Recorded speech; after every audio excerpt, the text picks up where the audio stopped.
Proses interaksi tidak dapat dilepaskan dari kehidupan sehari-hari. Proses interaksi terjadi karena adanya kepentingan pemenuhan kebutuhan masyarakat di berbagai bidang. Interaksi sosial dalam masyarakat dibedakan menjadi 4. Yang pertama, bidang ekonomi. Yang kedua, bidang politik. Yang ketiga, bidang sosial dan budaya. Dan yang keempat, bidang moral. Bidang ekonomi. Kepentingan ekonomi adalah kepentingan seseorang yang saling bergantung satu sama lain. Contohnya, kegiatan jual beli di pasar atau toko atau tempat perbelanjaan. Tempat yang menawarkan jasa seperti bank, bimbingan belajar, rumah sakit, jasa cuci atau jasa travel. Bidang politik. Jenis kepentingan ini digunakan oleh para anggota pemerintahan dan anggota partai politik untuk menjalankan kekuasaan negara. Contohnya, kegiatan pemilihan umum, anggota DPR yang sedang mengadakan rapat. Interaksi dalam bidang sosial dan budaya. Dalam kepentingan sosial, seseorang selalu ingin mendapatkan tempat atau kedudukan dalam masyarakat. Sedangkan kepentingan bidang budaya berkaitan dengan pola-pola perilaku, bahasa, organisasi sosial, religi, dan seni yang telah menjadi kebiasaan turun-temurun dari leluhur. Contohnya, kegiatan festival seni dan budaya, kegiatan gotong royong, dan kegiatan jalan sehat. Interaksi dalam bidang moral. Kepentingan moral berarti kepentingan yang berangkat dari keprihatinan akan rendahnya situasi moralitas masyarakat di wilayah tertentu. Situasi yang demikian menggugah para pemerhati sosial untuk menggalang kegiatan moral agar mutu masyarakat meningkat. Contohnya, pelatihan keterampilan, pembinaan masyarakat, dan mengikuti pengajian.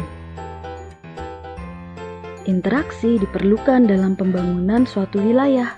Dalam pembangunan antar wilayah, terkadang ada ketimpangan. Hal ini yang mengakibatkan pembangunan tidak merata.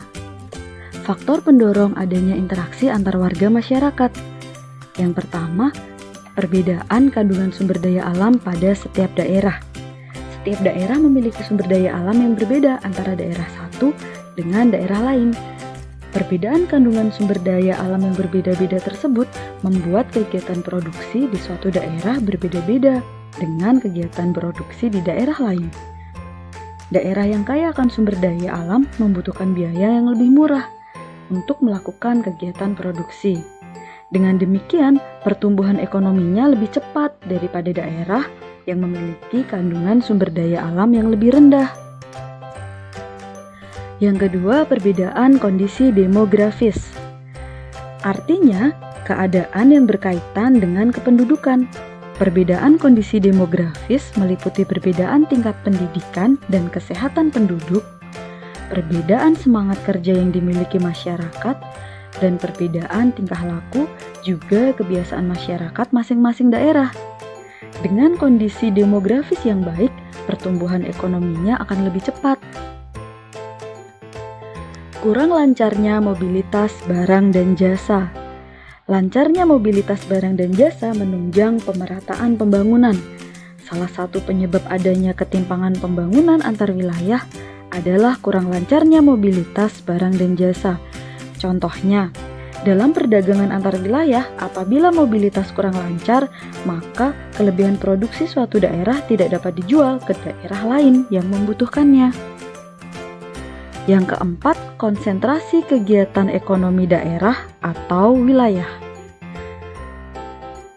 Daerah dengan konsentrasi kegiatan ekonomi yang cukup besar, pertumbuhan ekonominya lebih cepat. Sementara itu, daerah dengan konsentrasi kegiatan ekonomi yang rendah, pertumbuhan ekonominya lebih lambat. Alokasi dana pembangunan antar daerah atau wilayah.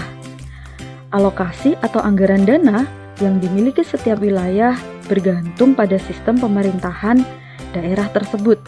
Bila sistem pemerintahan yang dianut adalah otonomi, dana pemerintah akan lebih banyak dialokasikan ke daerah. Sebaliknya, bila sistem pemerintahan daerah yang dianut bersifat sentralistik atau terpusat, alokasi dana pemerintah akan lebih banyak dialokasikan pada pemerintah pusat, sehingga ketimpangan pembangunan antar wilayah cenderung tinggi.